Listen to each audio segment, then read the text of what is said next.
In 2020, 8 of the top 15 ranked countries on gender equality were actually members of the European Union, which is already great. But that doesn't mean that parity and equality has already achieved on the European level. So that's why this topic on gender equality really needs attention.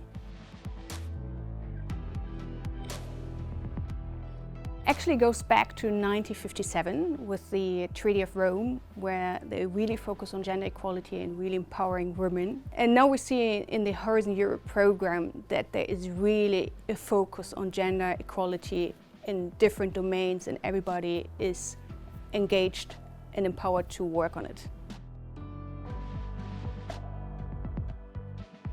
So actually now in the Horizon Europe program there are 3 criteria. One is the gender equality plan.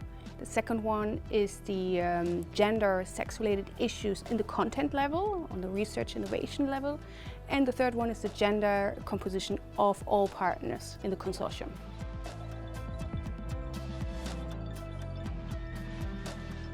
So for Horizon Europe, when you write a proposal, you're asked to provide a section on how your research or innovation project is actually tackling gender or sex-related issues.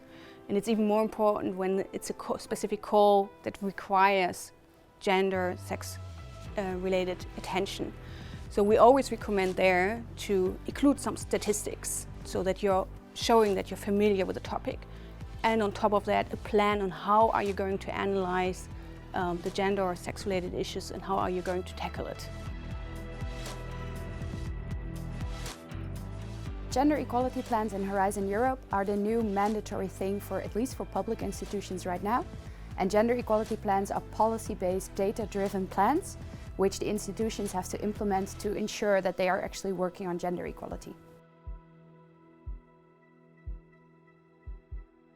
So an institutional gender equality plan is really a plan which is policy-based for the whole institution. And they really need to set long-term goals and continuously work on gender equality.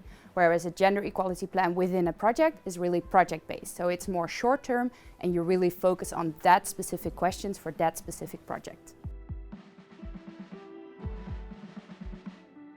So monitoring is very important in a gender equality plan. It's really like the main focus. So as soon as you start implementing the plan, you also focus on monitoring because you really want to see if the objectives and the goals and activities that you do achieve the things you want to.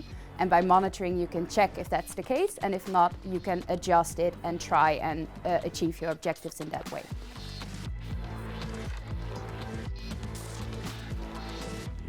The 4-stage plan for gender equality plans are actually our way of developing gender equality plans at institutions. So we can help you to develop your plans, and by implementing these 4 stages, we ensure that we follow the guidelines by the European Commission. The first stage is always to set the baseline. So by doing data-driven research, we look into how your current divisions are on gender equality. By using then this first phase, we go to the second phase, which is the planning of the plan. So we set the goals and the objectives and etc. Then we go to the third stage. The third stage is actually the implementation of the plan itself. And the fourth stage is where we monitor and sort of audit the plan to see if the objectives and the goals and the activities that you've set are actually being reached. And if that's not the case, then you can still adjust it and try and reach your objectives. And we can actually help in all 4 of these stages. And by doing it in that way, you ensure that you meet the requirements as set by the EU. My biggest tip is really to always include, of course, the gender dimensions in your proposal. But most importantly is when 2 proposals are rated on the same level with the same score, the criteria of the gender balance within the consortium is then weighting more, meaning the proposal that has a better gender balance will then go through instead of the one with a less gender balance. So my biggest tip would really be to consider gender in any research topic that you're doing, because it's oftentimes forgotten, whereas it's relevant to any type of topic. So that would really be my biggest tip. Don't forget about gender.